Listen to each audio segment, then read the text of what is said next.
അപ്പോൾ ഇന്നത്തെ ചെറിയ ട്രിപ്പ് എങ്ങോട്ടെന്ന് വെച്ചാൽ നെയ്യാർ ഡാമിലേക്കാണ്. ഇവിടെ വരാനായൊരു കാരണമുണ്ട്. നമുക്ക് ഇതിൻ്റെ അടുത്തൊരു കല്യാണം ഉണ്ടായി. എന്തായാലും കല്യാണത്തിന് വന്നല്ലേ, പിന്നെ ഇവിടെയും കണ്ടിട്ട് പോകാമെന്ന് വിരിച്ച് ഇവിടെ കയറിയത്. ഇന്നത്തെ വീഡിയോയിലേക്ക് നമുക്ക് എല്ലാവർക്കും സ്വാഗതം. നേരെ നെയ്യാർ ഡാമിലേക്ക്. നമ്മുടെ ഓട്ടോയിൽ തന്നെയാണ് ഇന്നത്തെ ട്രിപ്പ് വന്നത്. എന്നാൽ പിന്നെ നമുക്ക് ഇനി നെയ്യാർ ഡാമിലെ വിശേഷങ്ങൾ കാണാം.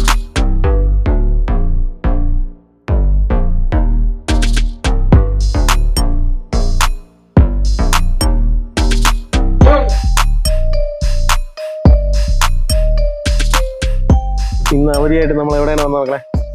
എവിടെയാണ് ഇന്ന് വന്നത് അവധിയായിട്ട്? നെയ്യാർ ഡാം. അപ്പോൾ നമുക്കൊന്ന് നെയ്യാർ ഡാം കണ്ടിട്ട് വരാം അല്ലേ?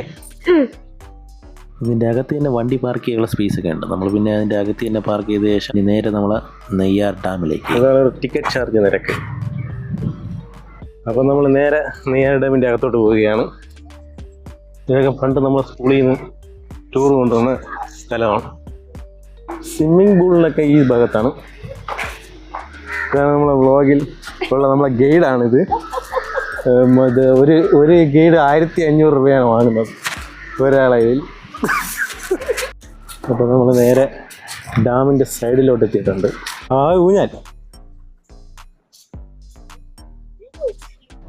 ഊഞ്ഞാൽ കണ്ടു കഴിഞ്ഞാൽ പിന്നെ നമ്മൾ പ്രായം മറന്ന് ആടണമെന്നാണല്ലോ. അങ്ങനെ ആഗ്രഹം സാധിച്ചു.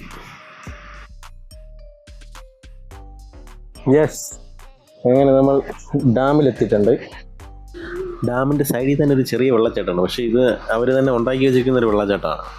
ഇവിടെ ഓണ ടൈമിലൊക്കെ നല്ല തിരക്കെന്നാണ് പറയുന്നത്. നമ്മൾ ആ ടൈമിൽ നമ്മളിവിടെ വന്നിട്ടില്ല. അടുത്ത ഒരു പോസ്റ്റ് പഠിച്ചിട്ട് നമ്മൾ നേരെ ഇനി അടുത്ത ഡാമിൻ്റെ അടുത്തേക്ക്.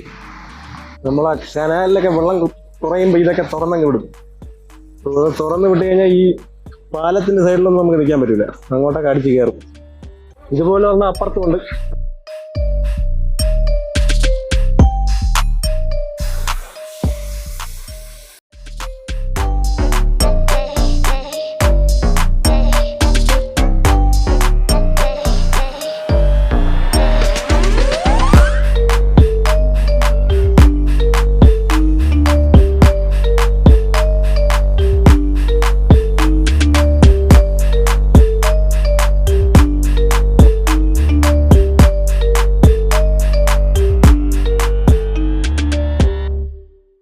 എവിടെ തൊട്ടാലും ഇളകി വരുന്ന കുറച്ച് സാധനങ്ങളുണ്ട് ഇവിടെ.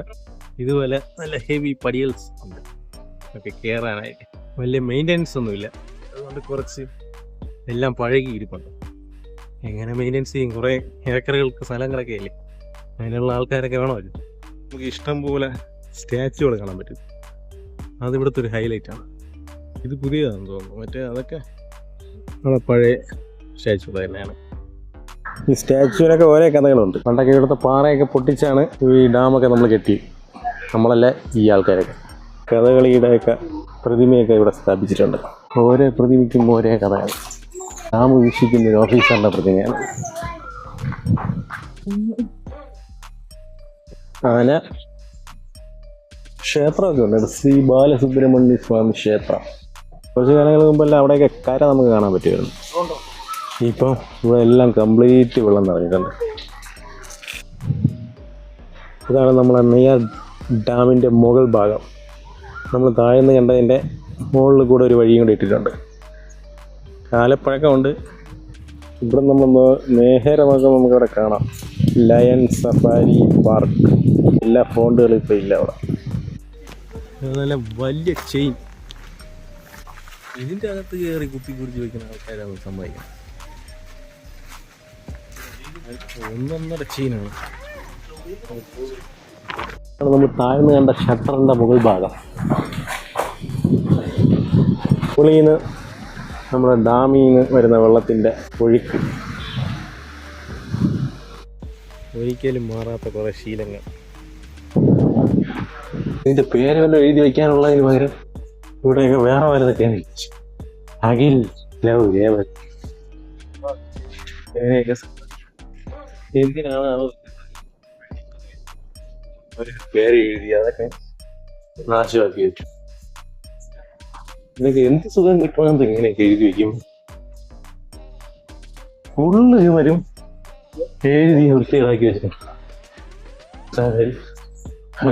ജോലി ഏറ്റവും ടോപ്പിലെത്തിയിട്ടുണ്ട്.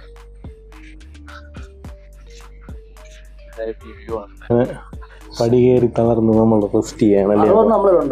തളർന്നു. Neyyar dam boating service.